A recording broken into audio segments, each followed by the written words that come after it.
আসসালামু আলাইকুম ওয়া রাহমাতুল্লাহি ওয়া বারাকাতুহু। হ্যাঁ বন্ধুরা, আশা করি সবাই ভালো আছেন আল্লাহর রহমতে।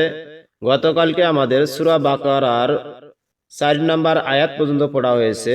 আজকের পড়াটি খুবই গুরুত্বপূর্ণ। ইনশাআল্লাহ আমরা সূরা বাকারা আয়াতে আয়াতে এইভাবে শেষ করব, সূরা বাকারা সম্পূর্ণ। ইনশাআল্লাহ আপনারা দেখতে থাকুন আর মনোযোগ সহকারে পড়তে থাকুন। এরপরে আমরা চলে যাব ৫ নম্বর আয়াতে। ৪ নম্বর আয়াত আমাদের পড়া শেষ হয়েছে। ইনশাআল্লাহ আজকে আমরা ৫ নম্বর আয়াতে যাব।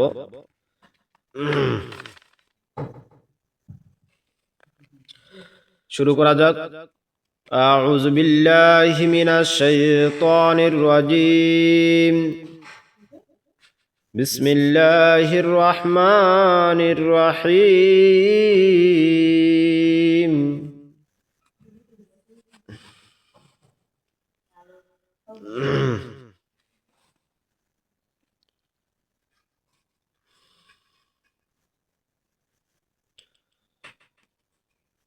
পৃষ্ঠার শুরু থেকে শুরু হবে।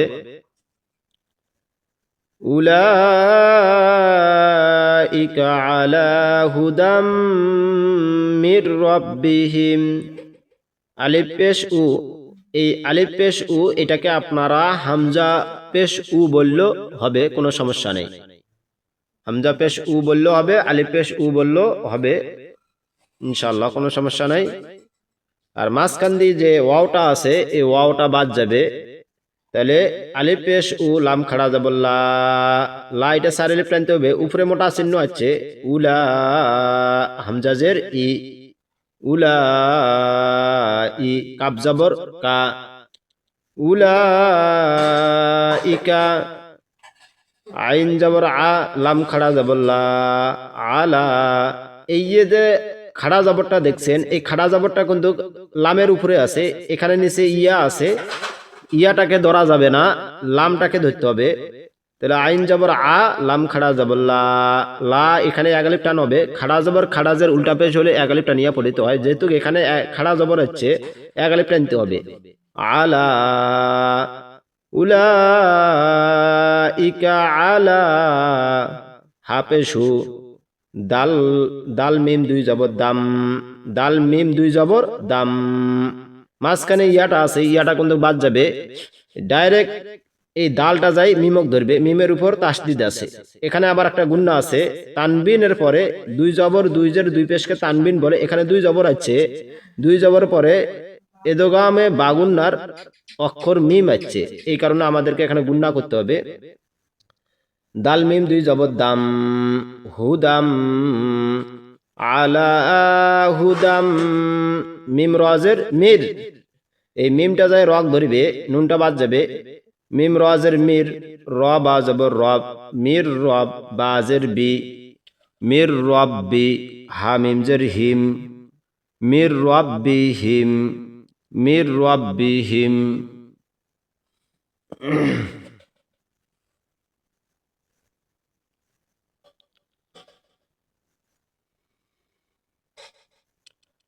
মির রব্বিহিম।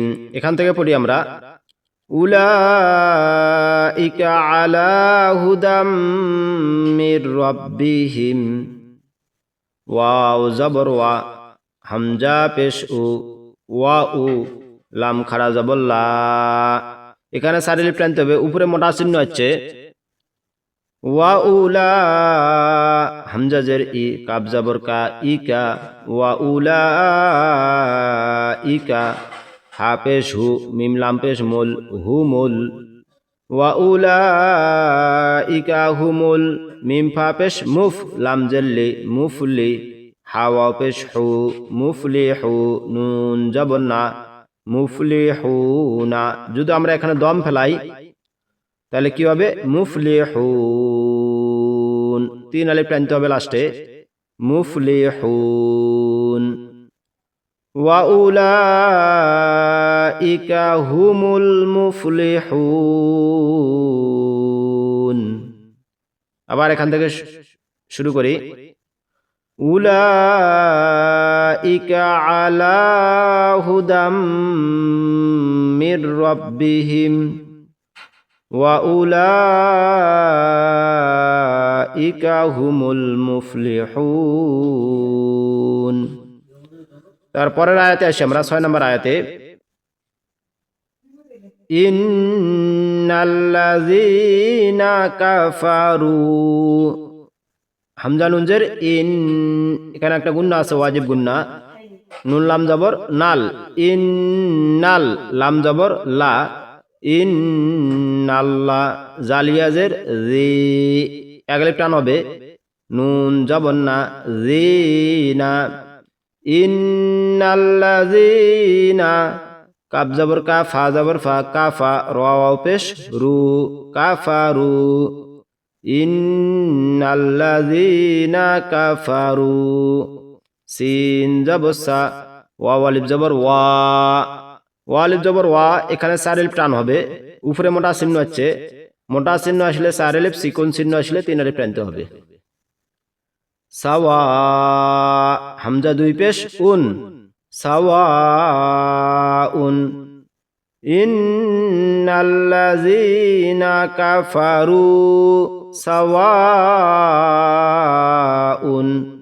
আইন জবর আ, লামিয়া জবর লাই, আলাই, হামিম জের হিম, আলাইহিম, আলাইহিম, হামজা জবর আ, হামজা নুন জবর আং, আ আং, আ আং, জাল র জবর জার, আ আং জার, আ আং জার, তা জবর তা, হামিম পেশ হুম, তাহুম, আ আং জার তাহুম, আম লাম, হামজা মিম জবর আম, লাম মিম জবর লাম, আম লাম, তা নুন পেশ তুং, আম লাম তুং, জাল র জির, আম লাম তুং জির, হামিম পেশ হুম, আম লাম তুং জির হুম, লা ইউমিনুন, লাম আলি জবর লা, ইয়া হামজা পেশ ইউ, ওয়াওটা বাদ যাবে, হামজাটাকে ধরতে হবে, ইয়া হামজা পেশ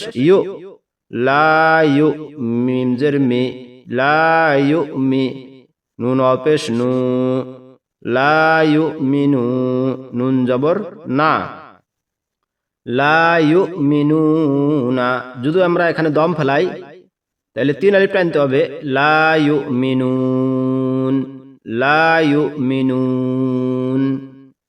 এখান থেকে পড়ি আমরা, ইন্নাল্লাযীনা কাফারু সাওয়াউন আলাইহিম আআনযারতাহুম আম লাম তুনযিরহুম লা ইউমিনুন। তারপরের আয়াতে আসি আমরা, খতামাল্লাহু আলা কুলুবিহিম, খ জবর খ, তা জবর তা, খতা, মিম লাম জবর মাল, খতামাল, লাম খাড়া জবর লা, খতামাল্লাহ, এখানে লামটাকে মোটা করে পড়তে হবে। এখানে আছে আলিফ লাম লাম হা, আল্লাহু আছে, আল্লাহুর আগে হচ্ছে জবর, এই আল্লাহ শব্দের আগে যদি, আল্লাহর লামের আগে যদি জবর অথবা পেশ থাকে তাহলে লামটাকে মোটা করে পড়তে হয়, আর যদি জের থাকে তাহলে পাতলা করে পড়তে হয়। তাহলে আল্লাহ শব্দের আগে এখানে জবর আছে, আমাদেরকে মোটা করে পড়তে হবে। তাহলে খতামাল্লাহু, এখানে যদি আমরা খতামাল্লাহু বলি তাহলে হবে না, বলতে হবে খতামাল্লাহু, খ জবর খ, তা জবর তা, খতা, মিম লাম জবর মাল, খতামাল, লাম খাড়া জবর ল, খতামাল্লাহ, হা পেশ হু, খতামাল্লাহু, আইন জবর আ, লাম খাড়া জবর লা, আলা, এক আলিফ টান হবে, কফ পেশ কু, লাম ও পেশ লু, কুলু, বা জের বি, হা মিম জের হিম, কুলু বিহিম, আলা কুলু বিহিম, খতামাল্লাহু আলা কুলু বিহিম, ওয়াও জবর ওয়া, আইন জবর আ, ওয়া আ, লাম খাড়া জবর লা, ওয়া আলা, লা এক আলিফ টান হবে, সিন মিম জবর সাম, আইন জের ই, সামঈ,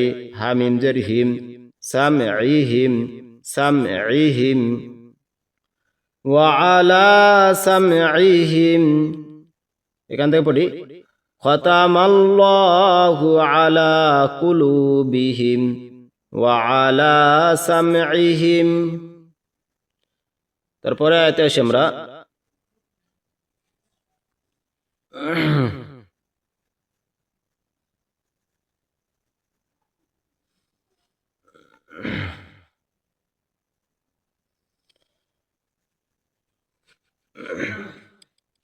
وعلى أبصارهم واو زبر وا আইন জবর আ ওয়া আ লাম খাড়া জবর লা লা এখানে তিলের প্রান্তে হবে, উপরে চিকন চিহ্ন আছে, উপরে চিকন চিহ্ন আসলে তিন আলিফ। আর নিচে যেটা দেখছেন এটাকে বলা হয় ইয়া, ইয়া এ মাজহুল, এটাকে বলা হয় ইয়া, ইয়াটা বাদ যাবে, অর্থাৎ আমাদেরকে লামটা ধরতে হবে। তাহলে ওয়াও জবর ওয়া আইন জবর আ ওয়া আ লাম খাড়া জবর লা ওয়া আলা। হামজা বা জবর আবো, হামজা বা জবর আবো, সাদ আলি জবর স আবো স, রাজের রি আবো সরি, হামিম জের হিম আবো সরিহিম। ওয়া আলা আবো সরিহিম, গয়েঞ্জের গি শিনালি জবর শা গিশা, ওয়াও জবর ওয়া গিশা ওয়া, তা ওয়াও দুই পেশ তু, তা ওয়াও দুই পেশ তু, গিশা ওয়া তু। তো এখানে আমরা যদি ইচ্ছা করে এখানে এটার সাথে মিলাই পড়তে পারি ওয়াওটার সাথে, যদি আপনি ইচ্ছা করেন এখানে দম ফেলাইবেন তাও দম ফেলাইতে পারেন। যখনই আপনি দম ফেলাইবেন তখনই ওয়াওটার সাথে আর পড়া যাবে না। যখন এখানে গিসা ওয়াহ, আমি যদি দম ফেলাই গঞ্জের গি সিনালি যাব সা গিসা, ওয়াও জবর ওয়া গিসা ওয়া, তা দুই পেশ তুন গিসা ওয়া তুন। আর যখনই আমরা দম ফেলাবো তাহলে গিসা ওয়াহ কি হবে গিসা ওয়াহ। আর যদি আমরা দম না ফেলাই তাহলে ওয়াও জবর ওয়া তা ওয়াও দুই পেশ তু গিসা ওয়া তু, এভাবে হবে। তো ইনশাআল্লাহ আপনি ইচ্ছা করলে এখানে দম ফেলাইতে পারেন গিসা ওয়াহ। وعلى أبصارهم غشاوة واو زبر ولم زبر لا ولا حامim পেশ হুম ওয়ালা হুম আযাবুন আযীম। আইন জবর আ জালালি জবর জা আযা, বা দুই পেশ বুন আযাবুন। আইন জবর আ জয়া জি আযী, মিম দুই পেশ মুন আযীমুন। যদি আমরা এখানে দম ফেলাই তাহলে কি হবে আযীম। ওয়ালাহুম আযাবুন আযীম। এখান থেকে পড়ি আমরা খতামাল্লাহু আলা কুলুবিহিম ওয়া আলা সামঈহিম ওয়া আলা আবসারিহিম ঘিশাওয়াতুন ওয়ালাহুম আযাবুন আযীম। তারপরের আয়াতে আসি আমরা ওয়া মিনান নাসি মান ইয়াকুলু আমান্না বিল্লাহি, ওয়াও জবর ওয়া মিম জের মি ওয়া মি, নুন নুন জবর নান, গুণনা করতে হবে ওয়া মিনান, নুনের উপর আর মিমের উপর যদি তাসদীদ থাকে হরকতের পরে তাহলে গুণনা করে আমাদেরকে পড়তে হবে। ওয়া জবর ওয়া মিম জের মি ওয়া মি, নুন নুন জবর নান ওয়া মি নান, নুন আলি জবর না ওয়া মি নান না, সিন জের সি ওয়া মি নান নাসি, মিম ইয়া জবর মাই, এই মিমটা যায় ডাইরেক্ট ইয়াটাকে ধরবে, মিম ইয়া জবর মাই ইয়া জবর ইয়া মাই ইয়া, কওয়া পেশ কু মাইয়াকু, লাম পেশ লু মাইয়াকুলু, ওয়া মিনান নাসি মাইয়াকুলু। আলিফ খারা জবর আ, এক আলিফ টান হবে, মিম নুন জবর মান, গুণনা হবে আমান, নুন আলি জবর না আমান্না, বা লামজের বিল, লাম খাড়া জবর লা বিল্লা, হাজের হি বিল্লাহি। আমান্না বিল্লাহি মান ইয়াকুলু আমান্না বিল্লাহি ওয়াও জবর ওয়া বা লামজের বিল ওয়া বিল ইয়া ওয়াও জবর ইয়াও ওয়া বিল ইয়াও মিম লামজের মিল ওয়া বিল ইয়াও মিল আলিফ খারা জবর আ খজের কি আখি রজের রি আখিরি ওয়া বিল ইয়াও মিল আখিরি ওয়া জবর ওয়া মিম আলি জবর মা ওয়া মা হা মিম পেশ হুম ওয়া মা হুম ওয়াবিল ইয়াউমিল আখিরি ওয়া মা হুম বাজের বি মিম হামজা পেশ মু বিমু মিমজের মি বিমু মি এখানে হামজাটাকে ধরতে হবে ওয়াওটা বাদ যাবে তাহলে বাজের বি মিম হামজা পেশ মু বিমু মিমজের মি বিমু মি নুন ইয়াজের নি বিমু মিনি নুন জবর না বিমু মিনি না যদি আমরা এখানে দম ফেলাই তাহলে 3 আলিফ টানতে হবে বিমু মিনিন ওয়া মা হুম বিমু মিনিন এখান থেকে পড়ি আমরা ওয়া মিনান নাসি মান ইয়াকুলু আমান্না বিল্লাহি ওয়া বিল ইয়াউমিল আখিরি ওয়া মা হুম বিমুমিনিন সাদাকাল্লাহুল আযীম। ইনশাআল্লাহ আজকে আমরা 5 লাইন পড়লাম, 5 লাইন অর্থাৎ 8 নাম্বার আয়াত পর্যন্ত থেকে পড়লাম। এরপর আমরা 9 নাম্বার আয়াত থেকে শুরু করব। 8 নাম্বার আয়াত পর্যন্ত পড়লো। আর এখানে আছে 5 লাইন আছে মোট টোটালে 5 লাইন আজকে পড়া থাকলো 1 2 3 4 5 আজকে এতটুকু পড়া থাকলো। ওয়া আখিরু দাওয়ানা আলহামদুলিল্লাহি রাব্বিল আলামিন। আসসালামু আলাইকুম ওয়া রাহমাতুল্লাহি ওয়া বারাকাতুহু।